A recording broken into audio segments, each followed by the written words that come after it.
Breaking news చూస్తున్నాం. వికారాబాద్ జిల్లా లగచర్లలో మళ్లీ ఉద్రిక్తత చోటు చేసుకుంది. ఇండస్ట్రియల్ కారిడార్ కోసం భూ సర్వే చేపట్టేందుకు రెవెన్యూ అధికారులు లగచర్ల రోతిబండ తండాకు వెళ్లారు. దీంతో స్థానికులు గ్రామస్తులు పెద్ద సంఖ్యలో చేరుకుని సర్వేను అడ్డుకున్నారు. పరిస్థితి ఉద్రిక్తంగా మారడంతో పోలీసులు భారీగా మోహరించారు. రెవెన్యూ అధికారులు గ్రామస్తుల మధ్య వాగ్వాదం జరిగింది.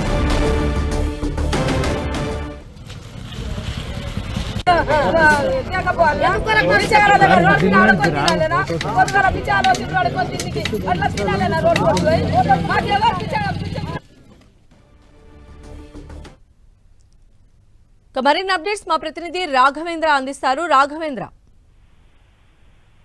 సందే వికారాబాద్ జిల్లా దుంద్యాల మండలము లగచర్లలో మరోసారి ఉధృత వాతావరణం నెలకొన్నదని కూడా చెప్పొచ్చు. గత కొద్ది నెలల క్రితం చూసినట్టయితే ఏదైతే లగచర్ల పరిసర ప్రాంతాల్లోనూ ఫార్మా కారిడార్ ని ఏర్పాటు చేయాలని చెప్పేసి ప్రభుత్వము భూ సర్వేకి వెళ్ళినటువంటి క్రమంలో అక్కడ అధికారులపై కూడా గ్రామస్తులంతా కూడా దాడి చేసినటువంటి ఘటన రాష్ట్ర వ్యాప్తంగా కూడా చర్చాంశనీయంగా మారింది. అయితే కొద్ది రోజుల క్రితము ఏదైతే ప్రభుత్వము ఆ నిర్ణయాన్ని ఉపసంహరించుకుంటామని చెప్పేసి ఒక జీవో విడుదల చేసింది.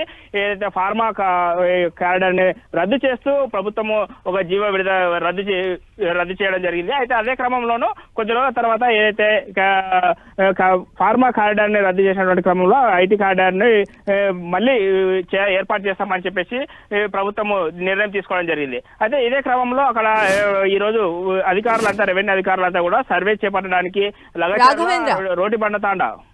రాఘవేంద్ర, అయితే గతంలో మనం చూసాము లగచర్ల ఇష్యూకి సంబంధించి అంటే పొలిటికల్ నేతల ఇన్వాల్వ్మెంట్ కూడా ఉంది అనేటువంటి వార్తలు, దానికి సంబంధించిన మొత్తం కేసెస్ గురించి కూడా చూసాం. మరి ఇప్పుడు కూడా స్థానికులు సేమ్ అధికారులపైన తిరగబట్టాన్ని మరి ఎలా చూడాలంటారు?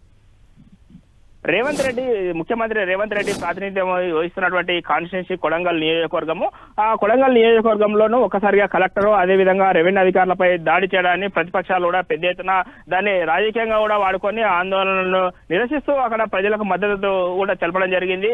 ఇటు బీజేపీ కానివ్వండి, అటు బీఆర్ఎస్ పార్టీ కానివ్వండి, రెండు పార్టీలు కూడా అటు గ్రామస్తులకు మద్దతుగా నిలవడం జరిగింది. ప్రభుత్వం పట్ల పూర్తి స్థాయిలో విమర్శలు చేయడం జరిగింది. దీన్ని ఈ ప్రభుత్వంపై చేస్తున్నటువంటి విమర్శలకు ధీటుగా అక్కడ ఏదైతే ఫార్మా కారిడార్ ని రద్దు చేస్తూ రేవంత్ రెడ్డి రాత్రికి నిర్ణయం తీసుకొని జీవ విడుదల చేసినటువంటి క్రమంలో కొంతవరకు అంతా కూడా పరిస్థితి సర్దుమణిగింది. కానీ ఇప్పుడు మరోసారి ఏదైతే ఈ కారిడార్ ని ఏర్పాటు చేయాలని చెప్పేసి ఏదైతే ఐటీ కారిడార్ ని కానివ్వండి, ఇండస్ట్రియల్ కారిడార్ ని ఏర్పాటు చేయాలని చెప్పేసి ప్రభుత్వము ఓవైపు భూ సేకరణకు మళ్ళీ రంగం సిద్ధం చేయడంతోనూ మళ్ళా అదే తరహాలోనే ఇటు లగచర్ల రోడ్డుపట్ట తాండా దుంద్యాల మండలంలో పరిసర ప్రాంతాలంతా కూడా మరోసారి ప్రస్తుత పరిస్థితి ఏ విధంగా ఉంది? అధికారులకు గ్రామస్తులు సహకరించే అవకాశం ఎంతవరకు ఉంది? అయితే ఈ రోజు సడన్ గా రెవెన్యూ అధికారులు మళ్ళీ గ్రామంలోకి వస్తున్నారన్నటువంటి సమాచారం తెలుసుకున్నటువంటి గ్రామస్తులంతా కూడా మా గ్రామంలోకి వద్దు అంటూ ప్లకార్డులు పట్టుకొని అక్కడ రెవెన్యూ అధికారులకు నిరసన తెలియజేయడంతోనూ ఒక్కసారిగా రెవెన్యూ అధికారులు ముందస్తుగానే బందోబస్తును ఏర్పాటు చేయడం జరిగింది. గతంలో జరిగినటువంటి సంఘటనలను దృష్టిలో ఉంచుకొని ఈసారి ఖచ్చితంగా గ్రామంలోకి వెళ్తే ఖచ్చితంగా దాడులు జరిగే అవకాశం ఉంటుంది. అదేవిధంగా ఇది పెద్ద ఎత్తున కూడా విమర్శలకు వెల్లువెత్తే అవకాశం ఉంటుందని చెప్పేసి రెవెన్యూ అధికారులు భారీ పోలీస్ బందోబస్తును ఏర్పాటు చేయడం జరిగింది. ఇప్పటి వరకు అయితే అక్కడ గ్రామస్తులు వాళ్ళని అడ్డుకున్నటువంటి నేపథ్యంలోనూ రెవెన్యూ అధికారులు గ్రామాల్లోకి వెళ్లారు. కానీ పూర్తి స్థాయిలో సర్వే కంప్లీట్ అవుతుందా లేదా ఈ రోజు మళ్ళీ ఏమైనా ఉధృత వాతావరణం నెలకొన్న అవకాశం ఉంటుందా అంటే పోలీస్ మోహరించాలని పూర్తి స్థాయిలో. అయితే స్థానికుల నుంచి ఇంత పెద్ద ఎత్తున నిరసన వస్తున్నప్పటికీ కూడా అధికారులు ఈ విషయం పైన ముందుకు వెళ్లే అవకాశమే ఉందా, లేదా స్థానికులతో కూర్చొని దీనికి సంబంధించి డిస్కస్ చేసేటువంటి అవకాశం ఎంతవరకు ఉంది? ఖచ్చితంగా, ఎందుకంటే గతంలో రేవంత్ రెడ్డి కూడా క్లియర్ గా చెప్పడం జరిగింది. అత్యంత వెనుకబడినటువంటి ప్రాంతము, ఈ ప్రాంతాన్ని అభివృద్ధి చేసే అవకాశము ముఖ్యమంత్రి స్థాయిలో నేను ఉండడంతోనూ నా నియోజకవర్గాన్ని ఖచ్చితంగా అభివృద్ధి చేసి చూపిస్తారని చెప్పేసి సవాల్ విసరడం జరిగింది. ముఖ్యమంత్రి రేవంత్ రెడ్డి ఎన్ని అడ్డంకులు సృష్టించినా ఖచ్చితంగా వాళ్ళకి తగిన న్యాయం చేసి అక్కడ భూములు కోల్పోతున్నటువంటి వారికి నష్టపరిహారం పూర్తి స్థాయిలో చెల్లించి ఖచ్చితంగా సర్వే చేసి అక్కడ ఉన్నటువంటి ఏదైతే డెవలప్మెంట్ మాత్రమే ఎవరు అడ్డుకున్నా ఆపేది లేదని చెప్పేసి ముఖ్యమంత్రి స్వయంగా చెప్పడంతో ఖచ్చితంగా సర్వే చేసే అవకాశమే ఉంటుందని కూడా చెప్పవచ్చు.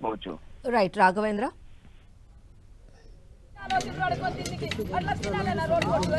అట్లా